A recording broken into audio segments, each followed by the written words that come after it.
Olá, meu nome é Priscila Amoni e no podcast de hoje você vai ouvir o bate-papo que eu tive com o Diego Moro. Na conversa a gente vai falar sobre infância, pensamentos sobre corpo e território, os diálogos entre a pintura a óleo e o muralismo, entre outros temas que atravessam a vivência e o trabalho desse artista. Vem com a gente, o 7º episódio do Abordaria está começando.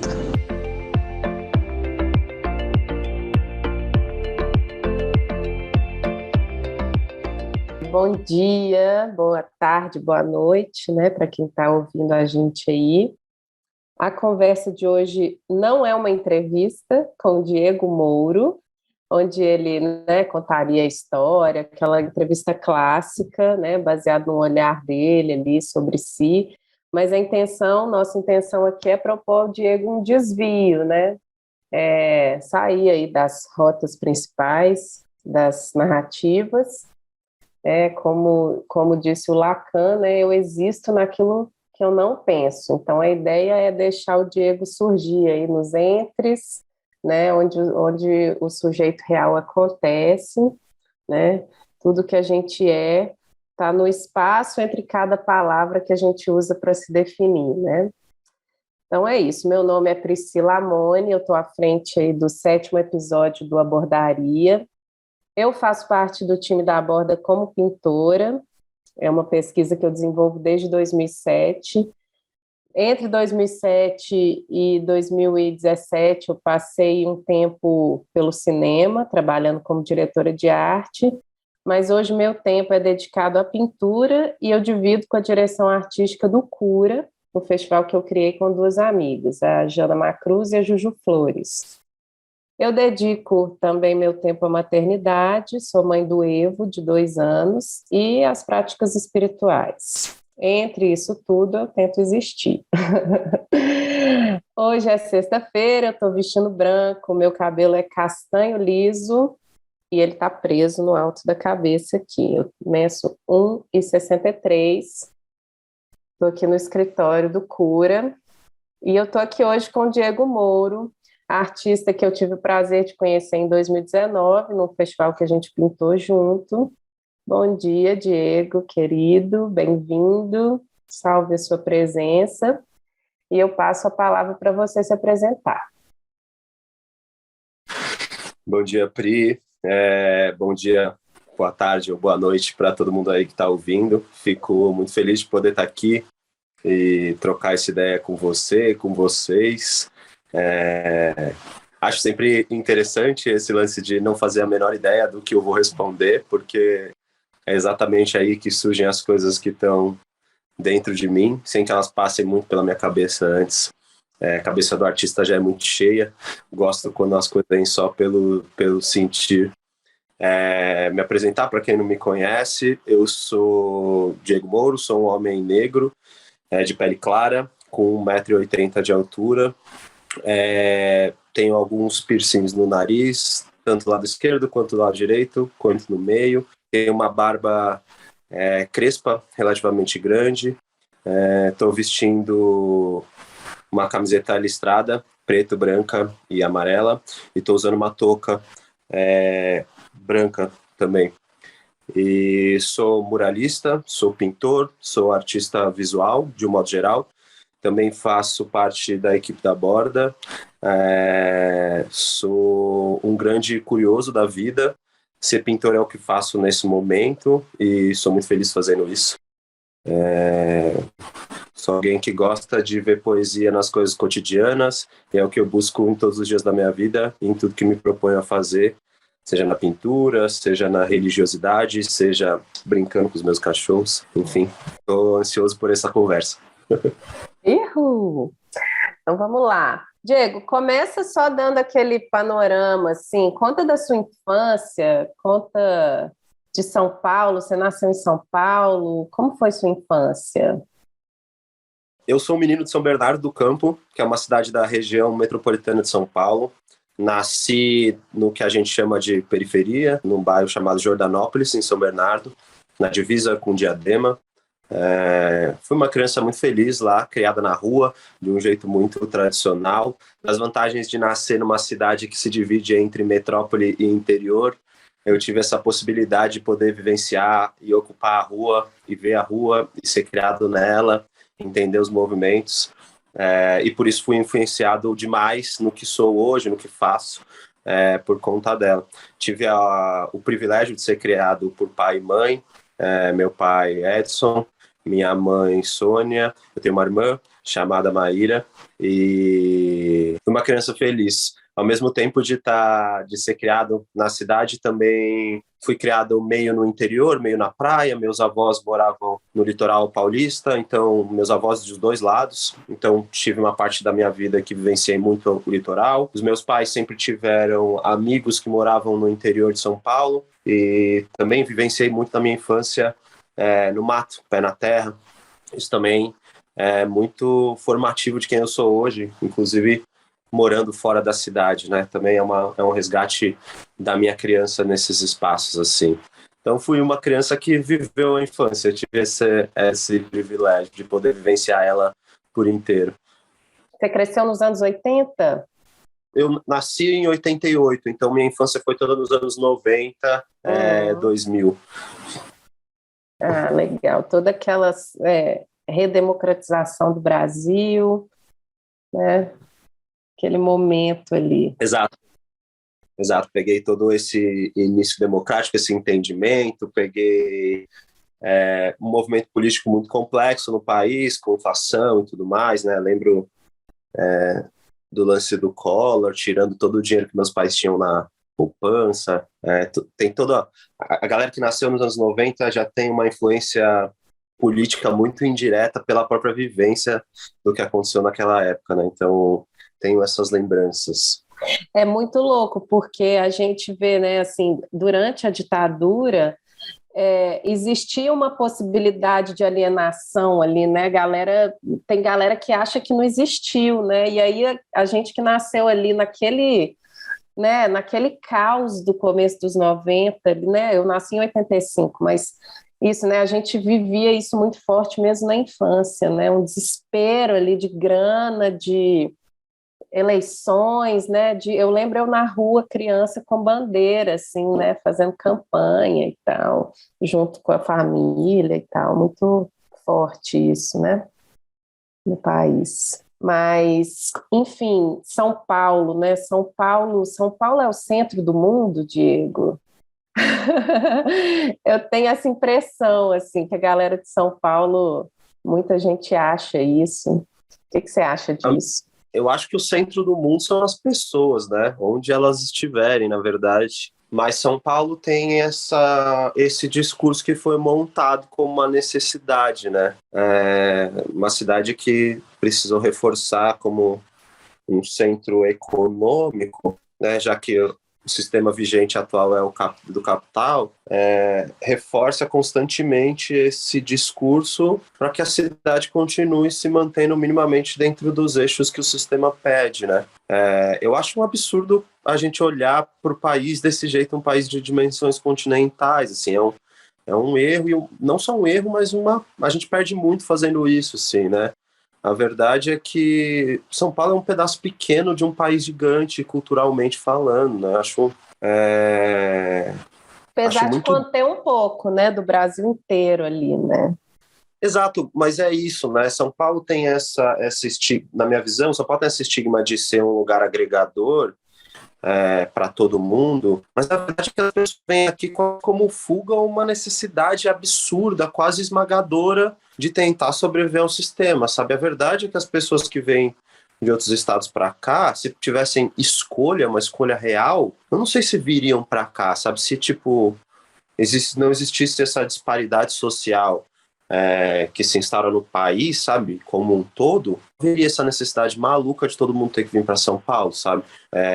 Porque também é uma parada bizarra, né? O sistema do capital ensina no discurso que tem espaço para todo mundo, mas quando na real não tem, porque o sistema do capital é feito baseado na escassez, né? O valor está na escassez da parada. Então, é até muito cruel esse sistema de migração constante das pessoas só para conseguirem sobreviver financeiramente. É um sistema que é falido por si só, já nasce falido e segue sendo falido, assim. É muito, muito isso mesmo, né? Mas eu fiz essa provocação, assim, porque eu sei da sua sensibilidade, eu sei que justamente agora você está morando no interior, né? Numa tentativa de ter outras vivências, experiências, né? De cidade e não cidade, né?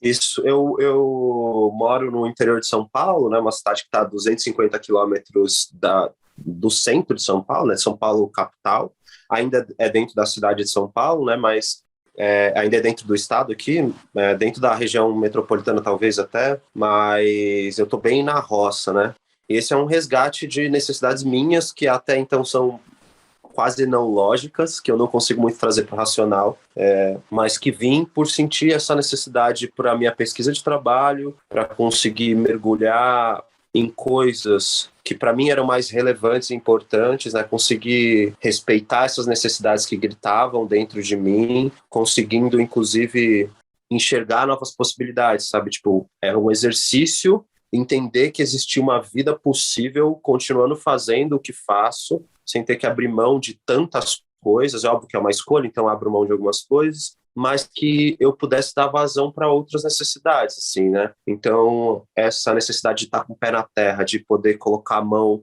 em planta, em plantar, em cuidar, em ver meus cachorros correndo no sítio, indo beber água direto do rio, em poder ouvir o rio constantemente. Eu não sei se vocês conseguem ouvir daí, mas tem um rio passando do lado da minha casa, então dá para ouvir a água correndo e fluindo constantemente, sabe? Ter esse tempo, poder viver nesse tempo outro, que não é o tempo do relógio constantemente, poder acordar quando o sol nasce, poder dormir quando o corpo pede para dormir, sabe? Porque não tem luz aqui, não tem barulho, então, tipo, 8 horas da noite, o corpo já começa a desacelerar muito para dormir, né? Então, me entender nesse tempo outro era também um entendimento de outras formas de viver possíveis, assim, porque a forma que a cidade me entregava, e eu sou muito grato, ainda tem muitos pontos positivos na cidade, né? Ainda acho que talvez um meio termo seja um esquema bom, mas era dar vazão e poder me conectar a outras formas de vivência que não fossem essa que me disseram que era a única, sabe? Que me disseram que era a única possível. E por isso que o jeito que a vida se desenha hoje em dia, principalmente quando você me traz de São Paulo, eu acho ele perverso nesse lugar, porque você virar para as pessoas, vamos trazer para o artista aqui, né? Você virar para um artista nortista e dizer para ele que o único jeito que ele vai conseguir sobreviver de arte é se ele vier para São Paulo, é muito cruel. Então você tira daquelas vivências e exige do artista que ele sobreviva em outro espaço e que ele entregue um trabalho igual, que ele se envolva da mesma maneira, só porque ele também precisa do dinheiro, é muito cruel, sabe? Tipo, uma parada muitíssimo cruel. E essa é uma conta que a gente ainda está tentando fechar, né? E que a gente, principalmente, e estou trazendo para a arte, já que o objetivo do podcast é esse, como a gente consegue fazer essa conta fechar sem que ele tenha que ser, sem que esse jogo tenha que ser tão cruel com todo mundo o tempo inteiro, sabe? Enfim, tenho pensado, ando nesse tempo aqui refletindo muito mais sobre isso, né? Encontrar esses equilíbrios das coisas. A última Bienal, assim, não que a Bienal tenha tratado disso, mas eu acho que o reflexo dela foi muito isso, inclusive no Jaider e nas discussões ali dos indígenas, né? Desse impacto que é os indígenas estarem, alguns indígenas estarem agora em evidência nesse lugar do mercado, nesse lugar do monstro do mercado, né? E como isso afeta o corpo deles, a viver, assim, como é cruel também, mesmo elevando eles num lugar de sucesso, né? Entre muitas aspas, mas acho que foi esse assunto bem delicado ali, né? E a ilustração disso que você falou, né? Trazer os indígenas ali para aquele centrão do holofote e eles foram, né? Eles vão sentindo isso no corpo deles, né? Eu estou me referindo aqui à última Bienal de São Paulo, né, que é talvez um dos eventos mais importantes de arte hoje, mais, né, relevantes de arte do Brasil, que foi a chamada Bienal dos Índios, né, ironicamente chamada pelos artistas que estavam lá, e tinha muito trabalho de artistas indígenas, né, do Brasil. Bom, esse assunto do tempo é legal que puxa, né, desse tempo aí no corpo, né, o tempo na nossa vida de artista. Me lembrou do óleo, né? O óleo, a pintura a óleo, né, tem a característica de durar no tempo do fazer, né, Diego? Então ela tá mais próximo disso aí que você está falando, né? Eu acho que me parece, né, que a pintura a óleo se aproxima do tempo humano, né? A rua por si tem outro tempo, né? Ou outros tempos que se encruzam. Tem o tempo industrial, o tempo do capital e também o tempo do tempo na cidade, né? Sol, chuva, calor, fumaça de ônibus, o corpo no espaço público. E aí pensando nesse caminho, né? Do ateliê para a rua, da rua para o ateliê, imaginando esse percurso artístico, né, fala um pouquinho do seu processo, né, seu prazer do pintar a óleo, o que tem a ver, e o que você leva disso para a rua, né, o que de fato aparece do óleo na sua pintura de rua. Eu acho sempre interessante esse debate dos tempos nessas plataformas diferentes, porque é isso, né? Quem conhece meu trabalho sabe que eu sou basicamente um artista que transita entre a pintura a óleo, né? Que é uma arte muito tradicional e clássica e antiga, e para a arte urbana, para o muralismo, no caso, que é uma plataforma de arte um pouco mais contemporânea, né? E é isso, cada uma delas tem os seus próprios tempos e envolvimentos, né? A arte urbana, o muralismo por si só funciona no tempo da rua e no tempo da cidade, né? Ele também tem essa coisa mais urgente e rápida, e é massa também entrar nesse processo às vezes, porque para mim que entendo o mural como algo integrante da cidade, não tem muito como fazer ele funcionar de uma forma diferente, né? O que eu faço quando me proponho a estar na rua é entrar nos diálogos da cidade. E entrar nos diálogos da cidade é colocar o meu corpo em diálogo com ela. Então é pintar sob o sol, pintar com o barulho dos ônibus, né, da fumaça, com a intervenção e a troca com o ser humano ali em loco, né, em tempo real. Né, então vendo as reações, quem gosta, quem não gosta, então é um tempo outro ao qual eu me proponho, mas é literalmente entrar na cidade junto, né? Então quando a gente está fazendo mural, a gente está na cidade sendo parte dela por completo, e confesso que também gosto disso. Agora, a pintura a óleo foi uma escolha exatamente por conta desse tempo, na verdade, né? Eu pinto a óleo, comecei a pintar a óleo primeiro como uma escolha muito política, porque a arte tradicional, dita como aceita, se você pensa em arte, provavelmente a primeira coisa que você vai pensar era uma pintura a óleo, né, desses da Vinci. Quando você pensou em arte, a galera vai direto em Mona Lisa e coisas do tipo, então é a arte teoricamente mais respeitada, né, e como arte. Então eu queria aprender a pintar ela com propriedade e entender o jogo e jogar o jogo, mas com muita propriedade e muita qualidade, para que ninguém nunca pudesse duvidar do meu trabalho, mas que eu pudesse falar e representar os meus, que é uma coisa que nunca foi feita na história, né? Então eu queria representar a gente preta feliz em telas a óleo. E quando eu me conectei com o óleo, eu entendi que essa pintura era uma dança que eu não comandava o tempo inteiro. E como eu já era uma pessoa muito conectada às plantas e tudo mais, eu lembro de pensar que a pintura era exatamente como esse processo de quem vai regando e cuidando e entendendo e vendo o que a planta dizia, por exemplo, né? A folha tá amarelando, tá não sei o quê, o que a tela me trazia e como qual era o produto final, né? Pintar óleo me colocou nesse processo imersivo.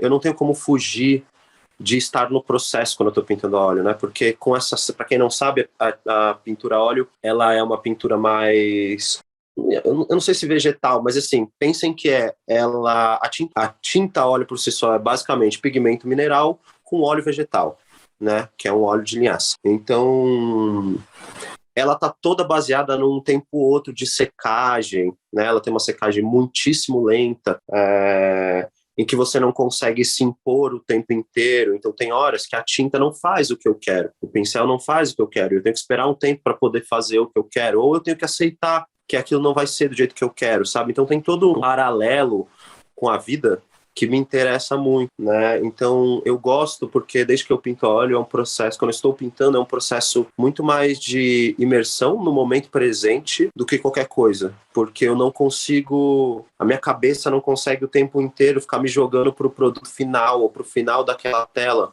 porque eu tenho que estar muito atento no presente do que é que está acontecendo nessa relação. Eu, pintor, com a tinta, com a tela, o que acontece quando eu dou uma pincelada aqui, o que acontece se eu boto a tinta mais diluída, menos diluída, o que acontece se eu espero ela secar, sabe? Então, eu tenho que estar muito presente no processo de pintar para entender essa relação com a tela. Então, eu comecei a criar uma relação diferente com a pintura dentro do ateliê, que é um processo muito mais imersivo, silencioso, uma relação muito mais próxima do que no mural. Então, o que eu faço normalmente eu pego essa imersão que eu tenho dentro do ateliê, que é um processo muito meu, muito interno, de muito olhar para dentro, e aí depois de dissolver, de absorver isso, eu consigo ir para a rua, porque na rua eu boto para fora isso.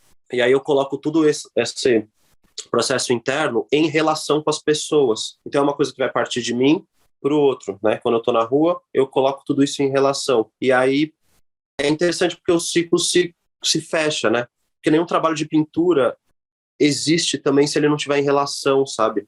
Tipo, eu preciso do outro para se relacionar com aquele trabalho tanto quanto eu me relaciono com ele. Então, tanto uma tela quando está sendo exposta ou quando eu coloco o trabalho na rua, é isso que eu estou fazendo. E eu tenho uma tentativa visual, hoje em dia, de tentar aproximar o trabalho de mural ao trabalho de uma tela, para que as pessoas, quando elas vejam o trabalho na parede, num prédio, ele seja visualmente muito parecido com um trabalho de tela e ateliê que a pessoa veria dentro de um museu ou de uma galeria, porque eu não quero que exista essa separação do que está na rua e nessa relação que se cria com as pessoas vivendo suas vidas ali, para esse lugar quase sacro, que é um museu, onde você tem que observar com um certo distanciamento, cheio de etiquetas, uma obra, sabe? Então, visualmente, eu também tento aproximar esses dois processos.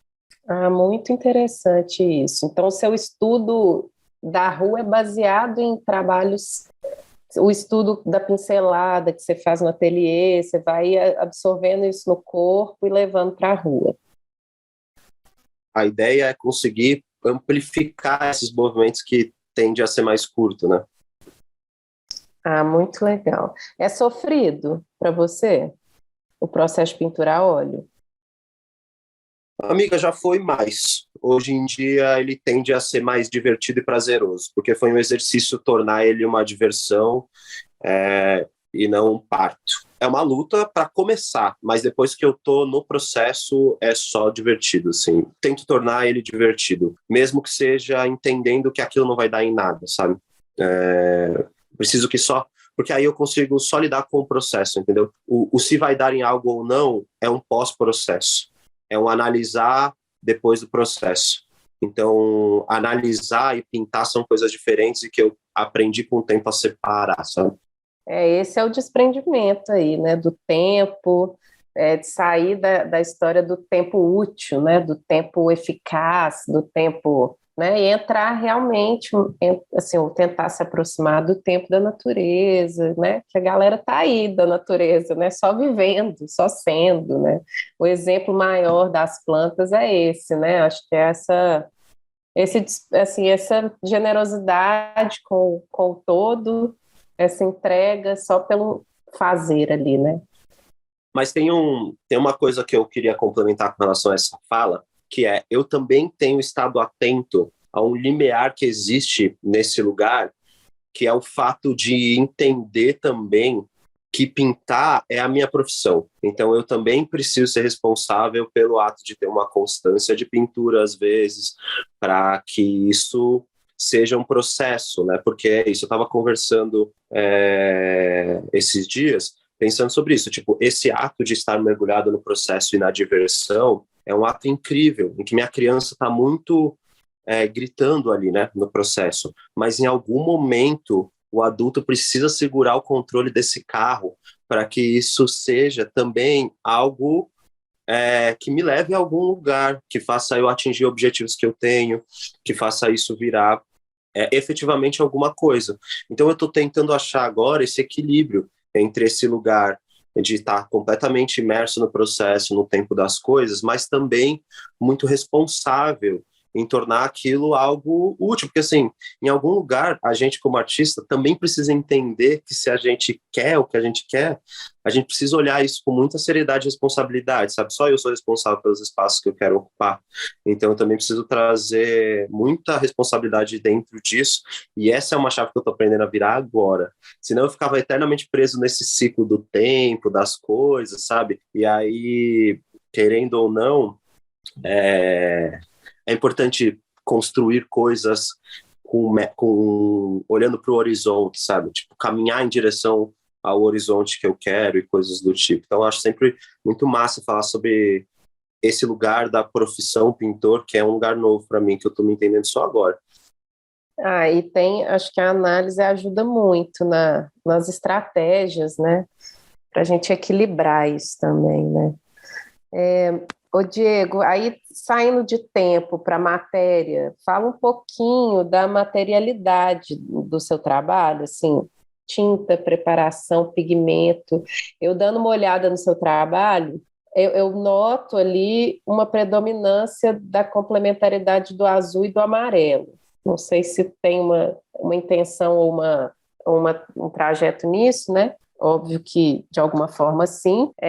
O amarelo ali aparece forte como umas massas de cor, às vezes uma camisa em destaque amarelo, um pano amarelo.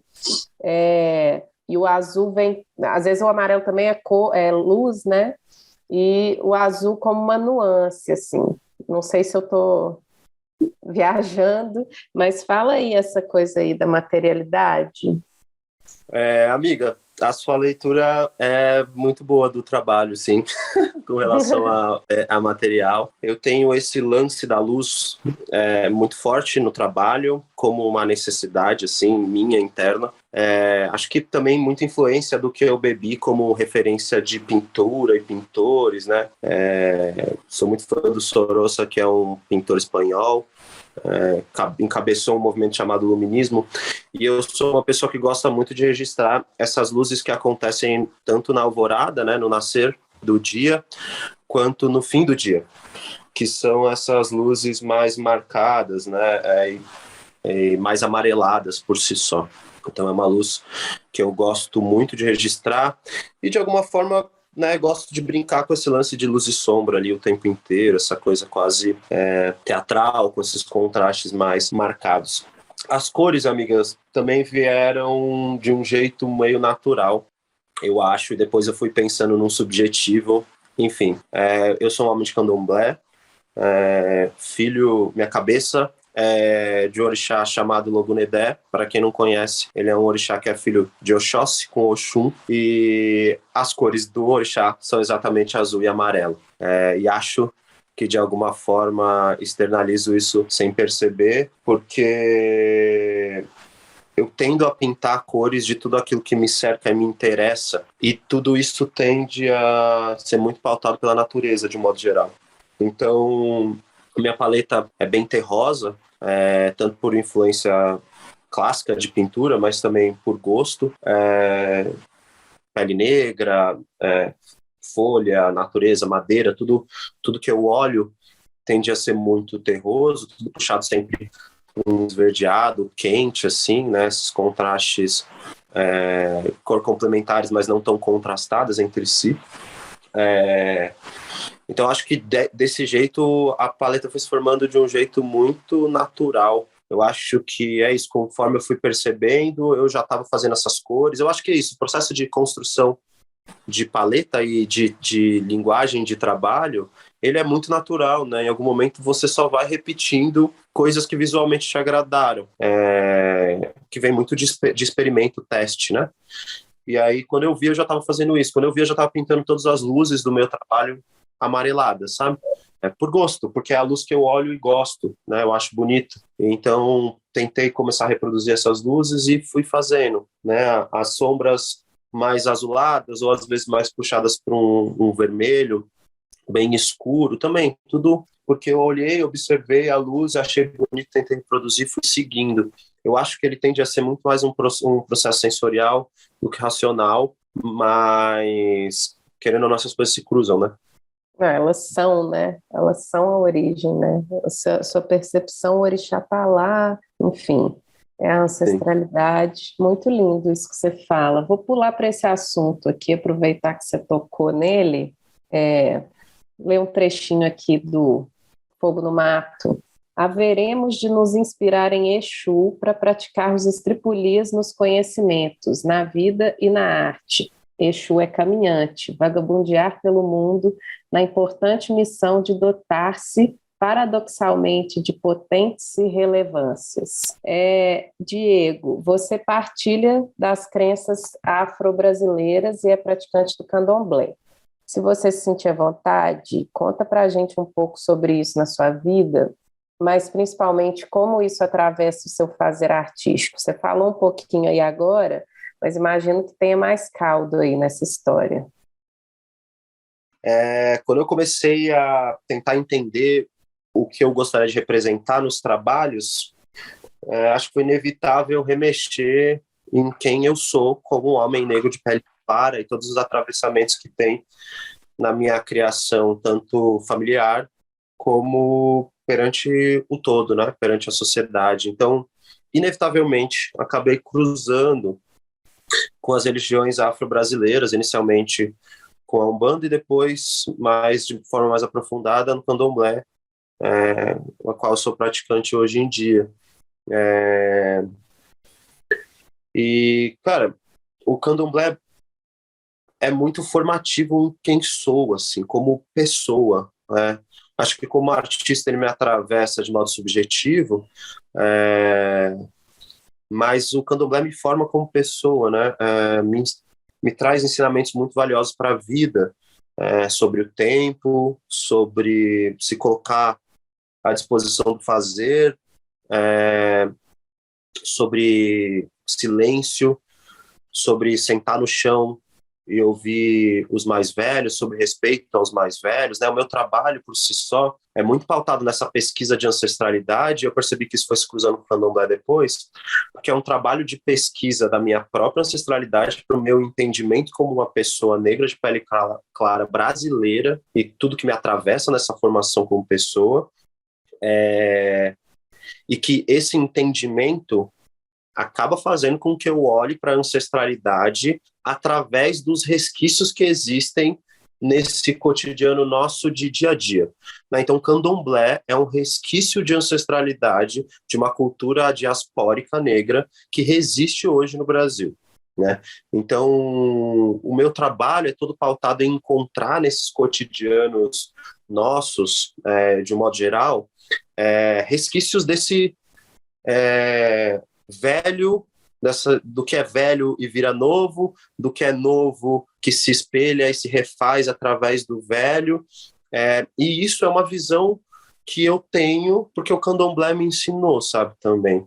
A gente, como praticante do Candomblé, eu como candomblessista, a gente está sempre olhando para trás, né? Olhando o que já foi, os ensinamentos de quem já passou por aqui, os ensinamentos dos mais velhos, de quem tem mais vivência. A gente aprende olhando para o que já foi, né? Para a gente poder se colocar no hoje, entender o que aconteceu e assim melhorar e mudar, ou agir, ter gerência sobre o que acontece agora, né? Tem uma visão muito bonita sobre o tempo, de novo, voltando para o tempo nas religiões de matriz africana, que eu ouvi uma vez isso ficou na minha cabeça, né? A vida, a gente no Candomblé vê o tempo cíclico, né?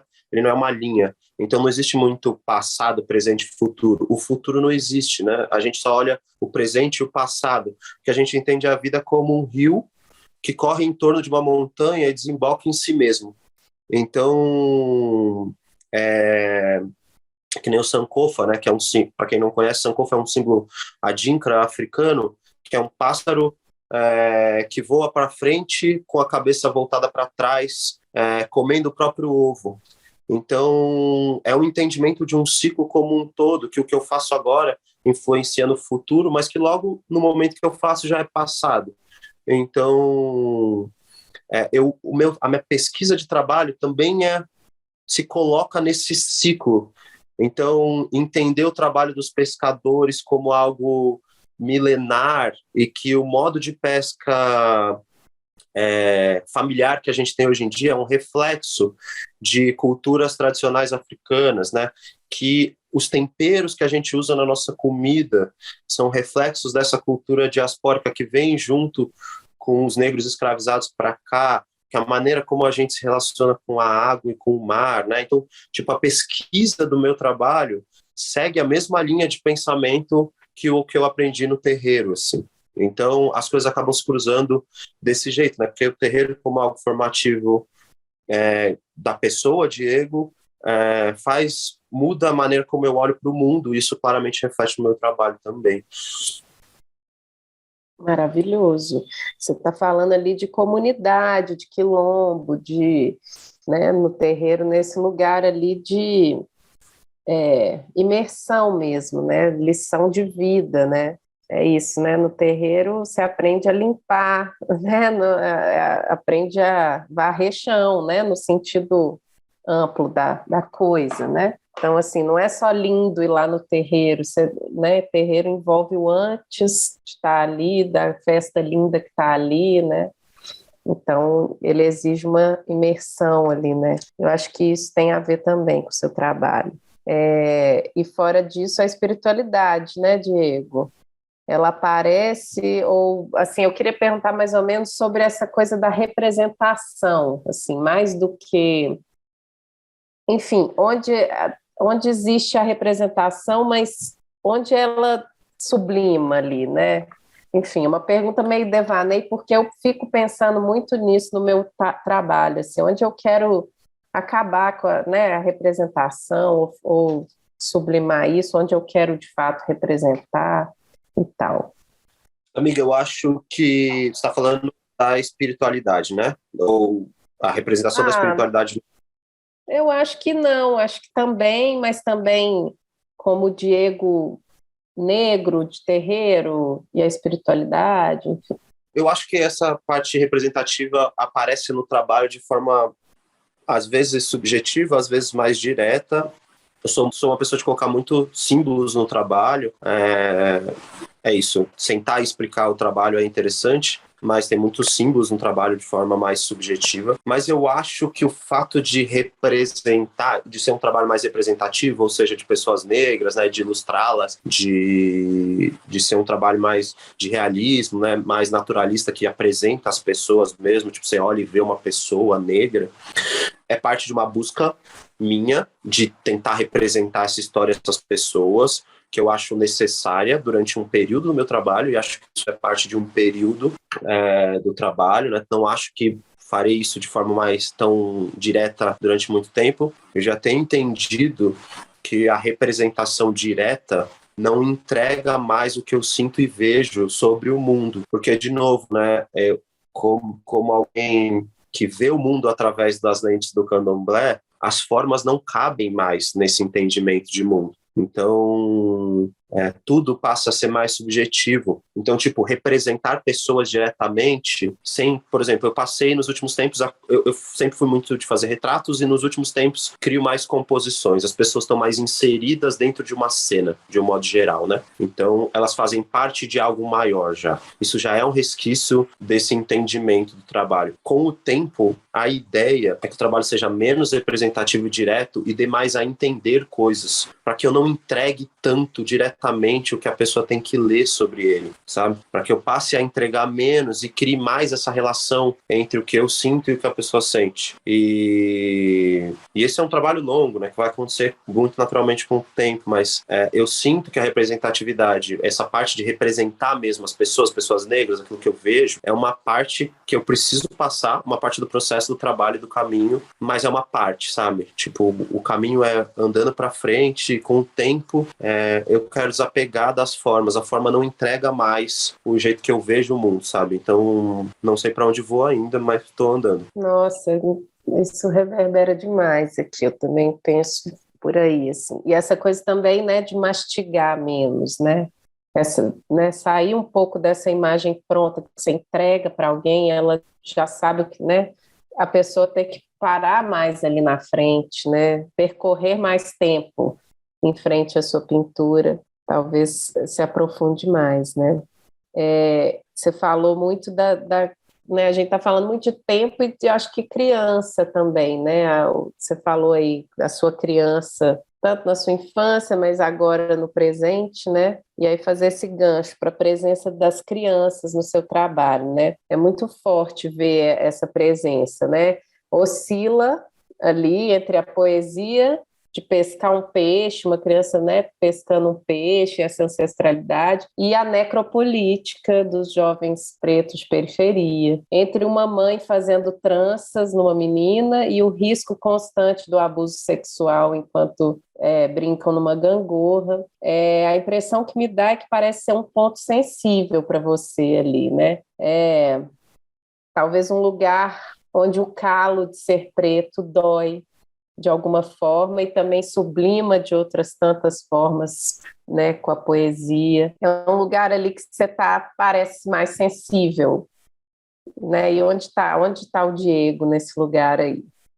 Amiga, para mim é muito simples. Eu represento e faço questão de representar crianças pretas, tanto no seu dia a dia feliz, brincantes, e ao mesmo tempo também apresentando, às vezes de maneira mais direta, o quanto essa infância é vigiada, ou ela está sempre sobre algum tipo de perigo, mas é porque eu preciso, Diego, e uma necessidade minha, que essas crianças se vejam representadas como musos e musas de obras de arte, para quando falem elas se vejam gigantes no muro ou gigantes dentro do museu e que elas se sintam vistas e representadas, para que elas entendam que essa infância preta dela é válida e bonita. Então, acho que faço isso na arte porque eu preciso olhar para esse monte de pretinho e pretinha, que eles fiquem felizes quando eles olhem para o trabalho e se entendam nesse lugar bonito da parada, sabe? Então eu faço questão de colocar...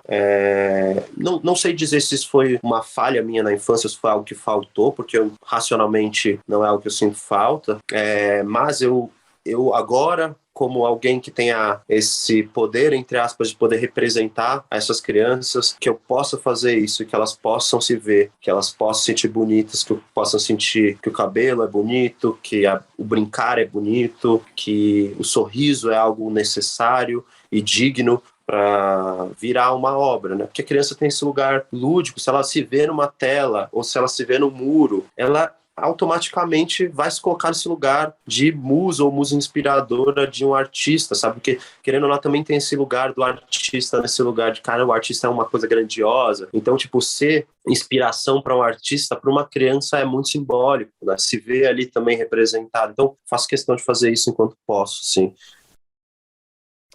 Mas e quando essas imagens são de denúncia?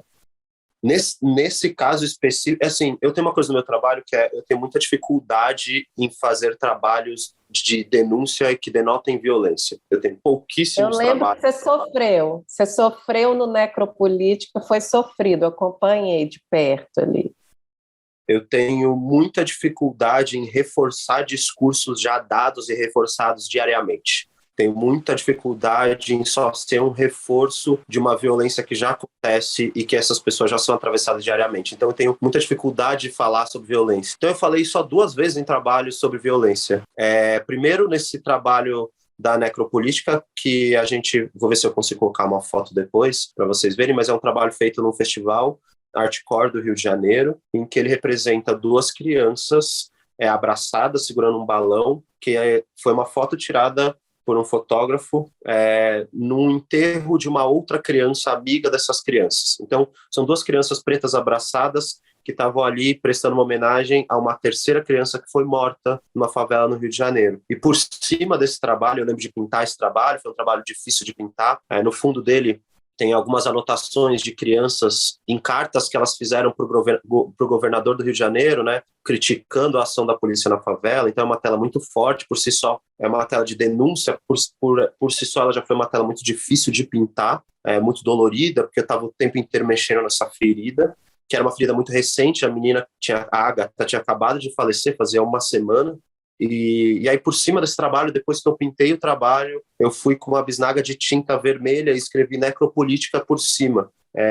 Necropolítica, para quem não sabe, é o nome dado para a política de extermínio a partir da raça. Então, é o que eu acho que é o que se instaura em cidades como o Rio de Janeiro. E aquele escrito por cima, que ficou parecendo algo como um sangue escorrendo, foi muito dolorido para fazer. Primeiro, porque eu nunca tinha atravessado um trabalho de pintura minha, que era quase como estragar esse trabalho, e o objetivo era exatamente esse, tipo, mostrar que a necropolítica atravessa essa infância dessas crianças, estraga essa infância, acaba essa infância de uma maneira não bonita, né? Direta, dolorida. Então, para mim, foi muito dolorido fazer esse trabalho. Eu tenho muita dificuldade de fazer essas coisas mais de violência direta, me atravessa muito, uma dor muito particular. Então, às vezes, eu consigo trazer essas denúncias de forma mais poética. Em alguns outros trabalhos, eu consigo fazer essas denúncias de forma subjetiva. Mas nesse trabalho mais direto, me dói muito, porque eu tenho muita dificuldade, porque toda vez que um discurso de violência é colocado num trabalho, as pessoas têm que se relacionar o tempo inteiro com aquilo, me dói, porque essa relação já acontece diariamente, e eu não quero ser mais uma ferramenta para reforçar isso, sabe? Porque isso também me atravessa como pessoa, também me dói, e também é ficar mexendo uma ferida o tempo inteiro, sabe? Esse foi um trabalho muito forte, né? A partir da foto do Andy, maravilhoso, né? Que também tem uma sensibilidade aí nesse lugar. Você trabalha também com alguns fotógrafos amigos seus, né, que estão trabalhando esse afeto, né, essas novas masculinidades, né? E aí eu lembro que seu trabalho no Cura, né, escolhido na convocatória, né, para além da beleza do layout, né, para além de ser lindo, foi escolhido muito também por esse mote, né, das novas masculinidades que têm aparecido aí representadas na arte visual. A Domitila, né, que era a curadora convidada na época, ela bateu muito, muito nessa tecla, trouxe isso de presente para a gente, né, esse olhar, né, e aí eu queria que você falasse um pouco sobre esse afeto entre os homens negros, né? Sobre a poesia que há nisso tudo e qual que é seu impulso vital nisso, né? Assim, levando para um lado assim da cura mesmo. Existe uma cura do masculino nesse lugar, né? Qual que é o resgate aí? Eu acho que esse lance do afeto entre os homens pretos veio muito quando eu comecei a olhar para minha relação com meu próprio pai, assim, né? Como foi essa criação, minha relação com meu avô, a relação do meu pai com meu avô, que é o meu lado preto da família, e entendi essa falha nessa relação afetuosa mais livre, né? Essa demonstração afetuosa, que já é uma falha natural de homens, né, de uma forma geral, mas acho que fica mais evidenciada ainda em homens negros, né, então, que são forjados para a guerra, né, homens pretos são forjados para essa masculinidade dura, né, de ter que aturar e aguentar alguns espaços de dor, de ser uma coisa sempre muito forte, né, essa exigência de força, essa visão que a sociedade já coloca em cima de homens negros, até hipersexualizados na maioria das vezes, né? Então, poder falar sobre um lugar muito cotidiano de afeto, que é muito dado para outros espaços, mas pouco dado e validado para a gente como homens negros, era validar esse espaço para mim também. Então, tipo, poder trocar com o Fábio, que foi o fotógrafo que fez, Fábio Sete, que fez a foto do Cura, que é um amigo de longa data e alguém com quem eu troco afetos constantes, poder olhar ele nesse ensaio que ele fez, que também retratava outros afetos de homens negros e poder falar sobre esses afetos sem sexualizar eles, né? Ninguém ali disse que a foto do Fábio, no mural que eu pintei no Cura, que, para quem não sabe, é um mural que tem um homem preto sentado com outro homem preto de pé fazendo a trança do cabelo dele. E é só isso, né? Mas para mim é muito simbólico que a visão que as pessoas têm de primeira é que aquilo seja um casal e que aquela seja uma troca sexualizada de alguma forma, quando é simplesmente uma troca afetuosa entre dois homens pretos. E para mim era muito importante poder trazer para esse lugar comum essa troca afetuosa, porque isso também era validar as minhas trocas de afeto, né? Eu, como uma pessoa que é dada às culturas populares, tenho visto hoje em dia BBB, por exemplo, então vou falar BBB porque eu sou essa pessoa, mas DG e PA trocando afeto na TV o tempo inteiro, carinho, abraço, beijo, num lugar muito normalizado, sabe? E para mim é muito importante poder falar sobre isso, porque isso não foi nos dado. Como homens negros, a humanidade básica do ser humano é algo que a gente ainda está lutando, né? Ser visto como humano, que tem carências, necessidades, dores, e tem necessidade de afeto e troca, inclusive entre os nossos. Então é uma parada que a gente está desenvolvendo e olhando só agora. Então poder trazer isso para um trabalho, para alguns trabalhos, como algo dado, como algo comum, é validar para mim, mas validar publicamente que eu, Diego, olho para isso, vejo isso, valido isso e acho que todo mundo deveria fazer a mesma coisa, porque fazer isso também é olhar para os meus próprios afetos, sabe? Então, tipo, poder trocar com o Andy naquela época do festival do Hardcore, com a tela que eu pintei, que a gente estava falando agora há pouco, poder trocar com o Fábio, né? Ter o prazer de poder que o Fábio tivesse lá na finalização da pintura do mural e poder dar um abraço e um beijo chorando nele, de quão bonito ficou esse trabalho, sabe? Tudo isso é complementar esse ciclo de afetos, né? Esse trabalho do Cura foi um ciclo completo de afetos, né? O meu trabalho, eu coloquei, para quem não sabe, embaixo do trabalho, para marcação do trabalho, nomes de homens pretos que eu pedi para as pessoas mandarem, que eram homens pretos para quais as pessoas nutriam afetos. Então as pessoas mandaram o nome dos pais, nome dos irmãos, nomes dos tios, e eu coloquei esses nomes todos na parede para que eles fossem estrutura do trabalho. Porque para mim esse afeto entre homens pretos é estrutural para mim. E é importante que a gente valide ele para que eles sejam estrutural para outros homens pretos que vão vir, sabe? Para outros homens de um modo geral. Quando eu faço isso no trabalho, eu tô só validando esses afetos e olhando com cuidado para os meus próprios afetos. Seja meu pai, meu avô, meus amigos, meus irmãos, enfim. É isso que faço quando eu pinto. É muito lindo. E essa coisa dos nomes lá embaixo foi, para mim, a coisa mais forte desse trabalho, assim, de quem está olhando. Foi muito lindo ver os nomes ali aparecendo e se transformando em pintura. Foi a parte linda e forte mesmo. E complementando, assim, né, o que você está falando, na minha visão de mulher, né, tem essa coisa do afeto e tudo, né, e também acho que tem uma coisa da cura da masculinidade no homem, a cura do feminino, né? Olhar para a sua própria violência também, né? Olhar para isso com acolhimento, né? E não sempre agir com a sua violência, né? Que está dada, que está estruturada ali, né? Desde sempre. Ai, Diego, muito bom estar aqui com você. Que bom que esse encontro aconteceu. Obrigada aí por ter vindo. Deixar você despedir, né? A gente vai encerrando agora e aí eu vou fechar. Que pena que acabou. Fico feliz, amiga, de poder, de alguma forma, registrar essa conversa, tela gravada, ouvir, trocar, interagir junto. Sou super aberto para seguir na conversa aí pelas redes. Quem quiser me segue, o Instagram é @diego.mouro. Pode me chamar no inbox para conversar. Sempre que possível, gosto muito de trocar sobre essas coisas. E obrigado pelo convite, pela conversa, foi incrível. E obrigado, gente. Bom, gente, é isso. A gente vai encerrando aí o 7º episódio do Abordaria, que é um podcast feito pela Aborda, que é uma agência de artistas incrível, comandada pela Carol Reschenhut. Assistam os outros, né? Ouçam os outros episódios. Tá muito legal, né? Eu tive uma oportunidade de fazer um outro com a Guji sobre maternidade, né?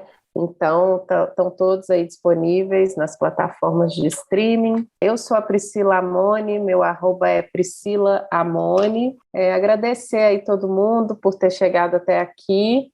Deixar um beijo aí, Diego, valeu demais, espero que a gente se encontre. E um beijo, valeu, Gabi, por estar aí com a gente, toda a equipe da Aborda. Valeu!